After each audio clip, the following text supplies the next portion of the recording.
Pessoal, boa noite, Pai Senhor, uma noite de bênçãos para vocês nessa noite de quinta-feira, hoje dia 5 de junho de 2025. Que o Senhor venha ministrar através dessa breve mensagem, dessa breve palavra aqui no canal, ao coração de cada um dos irmãos, que sirva de renovo, refrigério e fortalecimento aos irmãos essa mensagem aqui no canal. Eu peço desde já que vocês curtam o vídeo, se inscrevam por aqui, compartilhe, comente os padrões aqui da plataforma. Quem quiser fazer parte do clube de membros do canal para ter acesso a conteúdo exclusivo aos membros do canal, é só clicar aqui no botão Seja Membro, aqui embaixo, do lado do botão de se inscrever, e os irmãos terão acesso a todo esse conteúdo. Pessoal, vamos para a nossa conversa, vamos para a nossa mensagem. Eu queria falar um pouquinho com vocês sobre a reforma de Josias. Josias foi um daqueles bons reis de Judá. E ele foi um rei que apregou uma reforma. Só que a reforma que ele apregou, ela não deu muito certo, né? Ele foi um rei, embora muito especial, né? Ele começou a reinar em Judá, a palavra vai dizer, quando ele tinha 8 anos de idade. E o seu reinado foi marcado por uma das maiores reformas espirituais que Israel teve.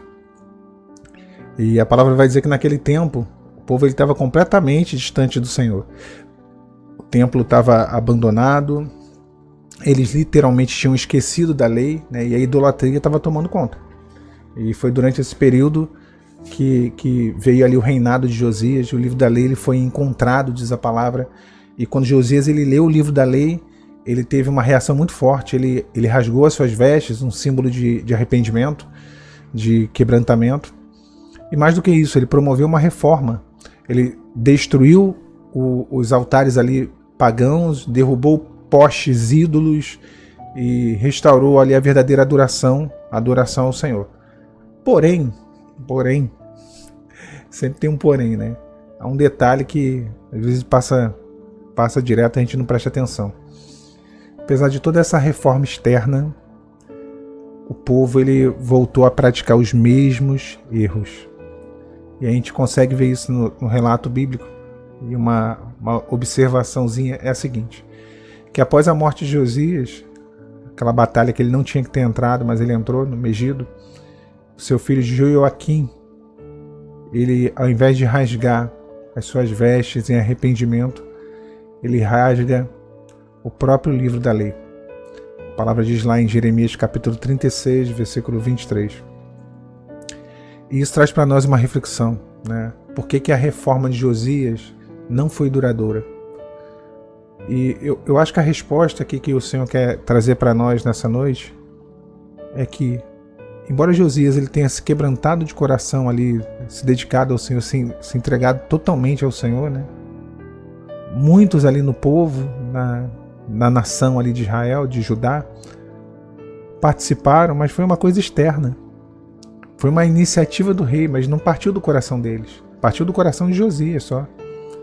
Eles derrubaram os altares, mas não derrubaram os altares que estavam dentro dos seus corações. Eles queimaram os ídolos nas praças, mas não queimaram os ídolos dentro da alma. E o verdadeiro arrependimento, ele é algo que se dá de dentro para fora, não de fora para dentro. Então a transformação que Deus ele deseja, ela começa dentro do nosso coração, dentro da nossa mente, da nossa alma. E a consequência é refletir no exterior. O Senhor não vê como o homem vê, Deus olha para o coração. 1 Samuel capítulo 16, versículo 7. Então Deus não está preocupado com o externo, Deus está preocupado primeiro com aquilo que está dentro do coração. E aí o externo, irmãos, é uma consequência, é uma mudança que vem a seguir. Não adianta mudar comportamentos, aparência, palavras, se não houver uma mudança de vida, uma transformação profunda, interior. Isso começa em mim, tá? Aqui a primeira ouvinte aqui dessa palavra sou eu. Não adianta a gente frequentar a igreja, ler a Bíblia, cantar louvores, se não houver em nós um arrependimento verdadeiro, se não houver em nós uma mudança de coração. Tudo se torna uma reforma externa, assim como a reforma de Josias, passageira. Não gerou frutos duradouros. Deus não quer uma maquiagem espiritual. Ele quer gerar em nós uma transformação profunda. E como eu sempre falo, todo mundo quer a bênção, mas ninguém quer experimentar a transformação profunda que nos leva à bênção. Porque é isso, primeiro Deus nos muda, depois Ele muda o cenário. Então assim, uma mudança que começa no coração, ela reflete atitudes, ela reflete decisões, escolhas, e às vezes são pequenas decisões, pequenas escolhas, pequenas atitudes. A palavra vai dizer que Josias rasgou a sua veste, mas Deus, Ele quer que nós rasguemos o nosso coração. Joel capítulo 2, lá no versículo 3, a palavra é muito clara sobre isso. Rasgai o vosso coração e não as vossas vestes. Convertei-vos ao Senhor vosso Deus, porque Ele é misericordioso, Ele é compassivo, tardio em se irar e grande em benignidade. Meu irmão, minha irmã, que a nossa vida não seja marcada por reformas superficiais, passageiras, mas uma transformação de coração verdadeira, genuína. Que a gente possa entender que a mudança, ela começa de dentro para fora. É de dentro para fora. Se a gente não rasgar o nosso coração, outros acabarão rasgando o próprio livro da lei, rejeitando a palavra, né? E se perdendo. A reforma, ela não começa de fora, ela começa de dentro. E a vontade do Senhor é essa, gerar essa transformação, gerar essa mudança. Agora, é aquilo, né? Mudança interna é algo que mexe com muita coisa. Mexe com traumas, com o passado, mexe com temperamento, mexe com caráter, mexe com personalidade. E essa reforma, ela só é possível à medida que permitimos com que o Senhor venha mexer nessas coisas. Eu me recordo de um irmão lá da igreja, que ele foi fazer um orçamento na casa de um diácono, e a casa desse diácono era uma casa daquelas casas de família, né, que vai passando de herança do avô pro pai pro filho, e vai ficando, né, na família. E aí esse senhor, que era o pedreiro, ele deu o orçamento, ele falou assim: rapaz, olha, e eu estava perto, eu ouvindo, né, eu era bem jovem nessa época, tinha meus 17 anos por aí, 16, 17, e ele falou assim: olha, isso aqui é só para começo de conversa. Porque se eu for falar tudo que tem que fazer na tua casa, vai praticamente dobrar o valor. E aí o diácono ficou assustado, né? E ele falou: rapaz, mas como assim? Ele: eu só vou fazer aquilo que você permite. E aí o diácono falou: não, eu só tenho condições disso aí que você falou. O dobro, que é essa situação toda que você está condenando aí, encanação, fiação, encanamento, fiação, estrutura da casa, alicerce, isso aí deixa quieto. Aí eu me recordo, né, dele falando, ele falou assim: não, tudo bem, eu só vou fazer aquilo que você quer, que você permite.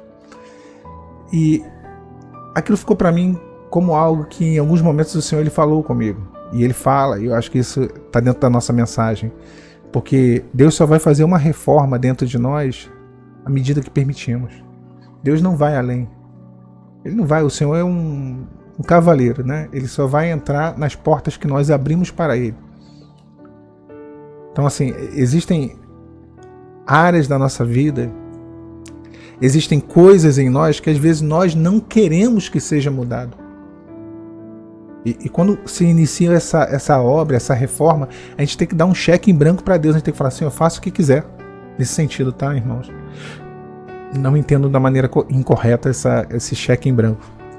É nesse sentido de dar liberdade para Deus fazer aquilo que Ele quer fazer.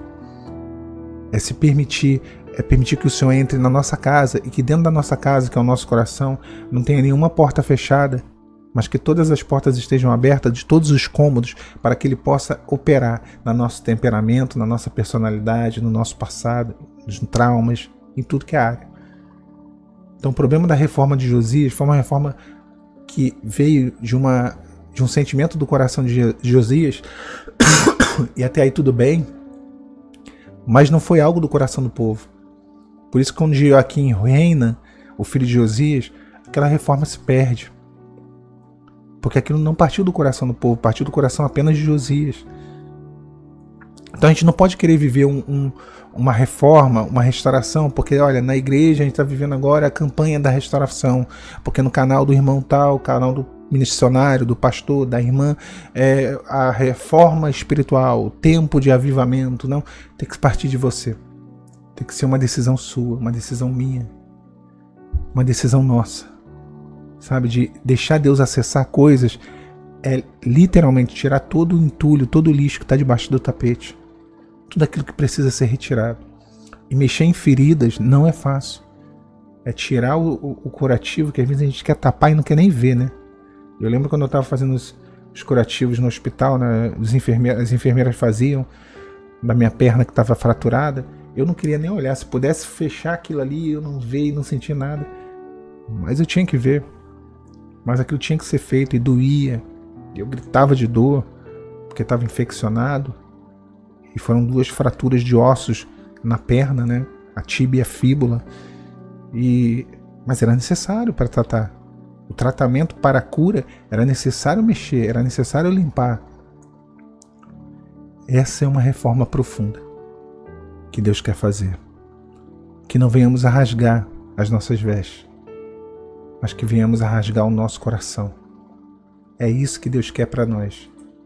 Essa é a vontade do Senhor, que rasguemos os nossos corações. Como eu sempre brinco aqui no canal, né? Abrindo o zip do coração, deixando para Deus exposto tudo aquilo que sentimos, tudo aquilo que está aqui dentro de nós. E Ele vai restaurar. E Ele vai reparar. Meus irmãos, que Deus abençoe vocês nesse dia, nessa noite, finalzinho de noite de quinta-feira. Fiquem na paz. Do Senhor Jesus. Tchau, tchau.